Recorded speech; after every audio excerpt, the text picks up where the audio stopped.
جناب ندیم شبلی ایڈوکیٹ صاحب جو قبلہ کے وکیل بھی ہیں، آپ کے سامنے کچھ تقریر کریں گے.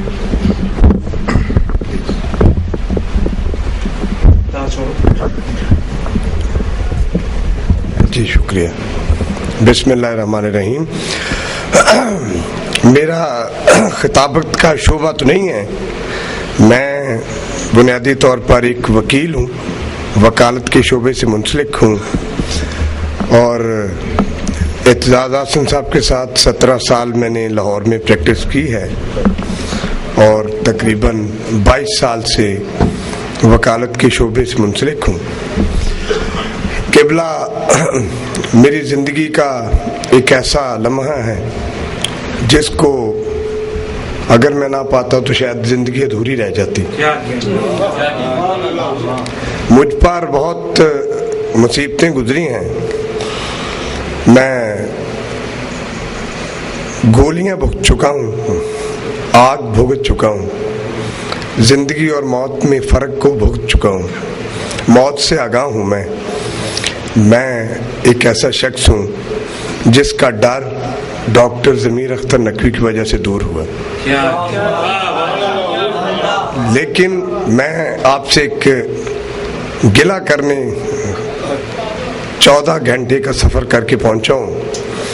کوئی ایسی فلائٹ دستیاب نہیں ہوئی تھی. جب مجھے اس حادثے کا علم ہوا جو قبلہ کے ساتھ کراچی میں رونما ہو گیا، تو میں وہاں سے فوراً چل پڑا. ناصر بھائی سے میری بات ہوئی تھی رات کے 3 بجے، تو اس وقت مجھے یہ کنفرم ہوا کہ قبلہ کے ساتھ یہ حادثہ ہوا. قبلہ اگر برا نہ منائے تو کراچی کے کوفے میں کیوں رہ رہے ہیں، ہمارے پنجاب میں آ جائیں، ہم دیکھیں گے پنجاب میں ان کی طرف کون دیکھ سکتا ہے. میں کہہ رہا ہوں ان کی طرف کون دیکھ سکتا ہے. ان کے اوپر حملہ آور ہونے کا سوچنا تو بڑی عجیب بات لگی مجھے. تو اس لیے کسی میرے جیسے شاعر نے ایک شعر کہا ہے کہ جب کسی سے کوئی گلہ رکھنا، جب کسی سے کوئی گلہ رکھنا، سامنے اپنے آئینہ رکھنا. جب کسی سے کوئی گلہ رکھنا، سامنے اپنے آئینہ رکھنا، اور گھر کی تعمیر چاہے جیسی ہو، گھر کی تعمیر چاہے جیسی ہو، اس میں رونے کی ایک جگہ رکھنا. تو یہ اصل میں ڈاکٹر ضمیر اختر نقوی پر حملہ نہیں ہوا، یہ ایک فکر پر حملہ ہوا ہے.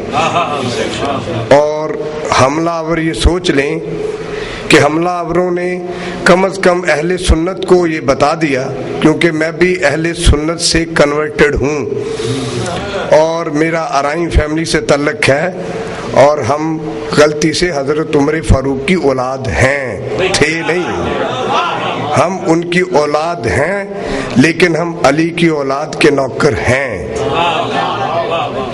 اور یہ بھی کہنا ضروری سمجھتا ہوں کہ نوکر تھے اور نوکر ہیں، پوری ذمہ داری سے کہہ رہا ہوں. لیکن یہ یاد رکھیں کہ انہوں نے موقع دے دیا ہے. جن لوگوں نے یہ حرکت کی ہے یہ ان سے مخاطب ہوں، شاید وہ ضرور سن رہے ہوں گے، ضرور سن رہے ہوں گے، ان سے یہ مخاطب ہوں کہ انہوں نے سنیوں کا یہ گلہ ثابت کر دیا کہ شیعوں نے خود ہی حسین کو کوفے میں بلایا تھا اور پھر خود ہی اس کی مدد کے لیے نہیں پہنچے. تو میں اسی لیے فیصلہ آباد پنجاب سے پہنچا ہوں کہ یہ داغ ندامت میرے اوپر کہیں نہ لگ جائے.